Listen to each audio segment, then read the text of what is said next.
are you doing? We have another great story this week, and this one's a little bit different. I have a valet that works, and he works 6 days a week. That's by his choice. He works Monday through Saturday.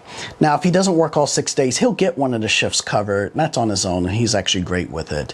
But he wants the opportunity to work 6 days a week if he wants to. So usually what happens, if that change is made, it's notified within the app, and it says, hey, Austin is switching shifts with so-and-so, let's say Chris, and I have to approve it. And I usually do. I can hit a button and approve it. The reason I say that and the reason I have to approve it, not all valets are on the same level. Let's say Austin, he's an A valet. There's A, B, C, and D. A is the best valet we have. They can pretty much work anywhere and everywhere. We don't have a lot of those. B, they're pretty much good, universal. They can go many different places. C's, they have specialties, like they're good at customer service, they're good at this, but they're not the best valets that you can put on every single lot. And D's are fill-ins. When we need to fill in and we need a body to move a car, those are the D's. We try not to employ the D's all the time, but we do have them, and trust me, any valet company has them. C's, we try to get them to B's. Obviously, B's, we try to get them to A, if you can follow what I'm saying. So anyway, Austin's an A, and Austin knows if he gets his shift covered, he has to get it with another A, or 2 B's or 2 C's. Reason why, because he's a very strong valet, he does great work, and if he tries to compensate by putting a C on there, he's not going to pull his weight, and it's unfair to the other valet. So anyway, that's that. I get a call one night, and it's from one of our old valets who hasn't worked since last year. He's like, hey, Alex, I got into an accident. I'm like, why are you telling me this? You don't even work for my company anymore. He's like, yes, I do. It was at the lot tonight. I'm like, who are you working for? He's like, I'm working for Austin. I'm like, why do I not know about that change? That wouldn't have gotten approved tonight because you're not strong enough to be on this lot. He's like, well, he was supposed to tell you. I'm like, well, regardless, what happened? He's like, well, I hit these 2 cars together, and that's the reason why I don't put C's with A valets. He ended up hitting a 2018 Cadillac Escalade against I later found out, a 2005 Toyota 4Runner. And the owner of the Escalade is pissed, and he wants to talk to me now. I hate being put on a spot at 9 o'clock or 10 o'clock at night, but let me speak to this guy and de-escalate the situation. I speak to the gentleman, and he's very upset. Obviously, he's like, your valet wrecked my car in the middle of the parking lot. It's not a scratch. It's pretty good. It hit the bumper, it hit the tail light, and the fender, or the quarter panel. So I said, okay, let's see what we can do. So he's like, well, I'm going to take it to Cadillac in the morning. I'm not going to let you take it to some fly-by-night POS body shop. And our body shop's not POS, and POS means piece of shit body shops.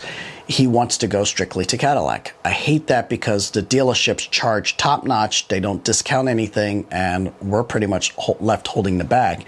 And it's usually sometimes double or even triple what it should be. So anyway, I let him calm down. Let me speak to him in the morning. In the morning, I speak to him. He's now a little bit more sober, not assuming that he was drunk, but let's just say he's a little bit more sober. He's a little bit more calmed down, and I'm able to rationally speak to him. He said, I went to the Cadillac dealership. They do not have a body shop, but they referred me to this other body shop. The quote was $4,800. I'm like, I know our body shop can do it cheaper. So I explain to him the body shop you just went to is one of the most expensive in Atlanta, and it doesn't mean necessarily they do the best work. Let me take it to our body shop and see what they say. He actually agrees. So we take it to our body shop, and our body shop's like, yeah, we can do this less than half that price, but the big portion of this damage is the tail light. This is one of those Cadillac Escalade taillights, LED, which almost sits 3 feet tall. I am so upset. So I'm like, okay, I can definitely find this taillight used, because retail on the taillight is over $1,500 shipped for a taillight. Most taillights cost $100, $200, even $300, but these new LED taillights are mega expensive. $1,500. So I start searching, looking for maybe a wrecked car where the other side is damaged, but this side is still pristine. So I look all over, and I find some, but they have scratches here, scratches there. I need this taillight pristine because we're going to do the body work. This guy's letting us agree to it, but yes, we are going to put a used taillight in. Now, let me stop you. The last time I said this, someone got pissed and was like, why are you putting used parts on someone's car? Think about it this way. Most of the time when you go to the insurance company and the insurance company is fixing something on your car, they are not using OEM parts. They use something called OE equivalent. Look at your paperwork. That means it's equivalent to an OEM part, but it's not an OEM part. It's usually aftermarket, remanufactured. So they don't fit as well, and they may not even be built the same. So I'd rather get a used part that's almost perfect, where it came from the same factory at the same time with the rest of these cars, rather than an aftermarket used part or aftermarket part that might not fit well. Because the body shops tell me all the time, we get these aftermarket bumpers, we get these aftermarket lights, and they don't fit the way the OEM did. And OEM stands for original equipment manufacturing. OE equivalent means equivalent to original equipment that once went into the car. So be careful. And the rule of thumb is, if your car is older than 3 years old, they're not required to put in brand new parts. So don't think because your car is going to the body shop, they're putting brand new parts in if your car is over 3 years old. I guarantee most insurance companies, unless you have some type of rare car, are putting in OE equivalent. Anyway, let's get back to it.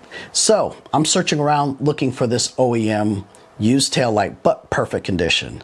And I go through all these sessions and I finally find one that's absolutely perfect. No issues, no damages, no scratches. All the clips are in place. It has the ballasts for the LEDs, and he wants $800 for it. $800 for a used taillight. But I'm like, please. And of course it's coming from California.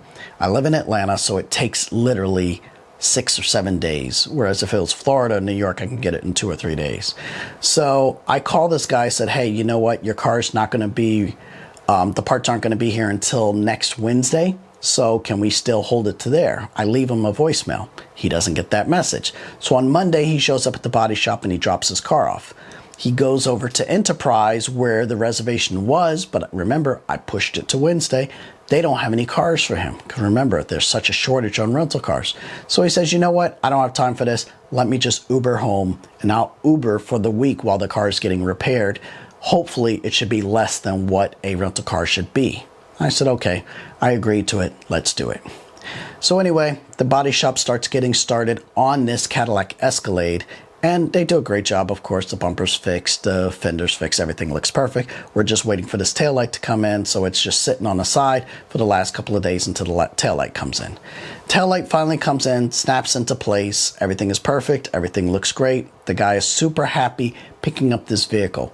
The reason I like doing this also, the customer will now learn a new body shop. Because if they ever have damage again, they know the body shop to go to. And the body shop loves it. They're always going to give great prices. And honestly, they do excellent work.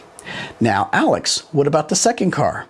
That's the same thing I said. I called the valet. I'm like, where's the second car? Where's the Toyota 4Runner? Oh, it left already. I didn't realize it had damage when I hit it. So I just brought it up and let the lady leave. I am pissed off. This is why I don't employ the B valets or allow the B valets or C valets on the A lots. So that's one thing that we kind of look for. And now I have to wait for this lady to call me. I feel embarrassed because that's major damage. We have a lot of integrity. We don't want a car to leave our lot and it was damaged and we not say anything about it. We don't want to seem like we're being deceptive. So she calls the next day. I said, yes, ma'am. The valet didn't realize he hit the car. I don't know how. He cracked tail lights and all this stuff on it. It hit pretty hard enough that he should have known it. But I told her we will fix it and we have the body shop. She was great, and she actually dropped the car off like 2 or 3 weeks later. And it was simple. It was simple. It was a car that meant a lot to her. It's only an old, like 15 or 16-year-old car, but it meant a lot to her, and it was actually excellent condition. So again, John did a phenomenal job with this vehicle. I think the 4Runner ended up costing about $1,300.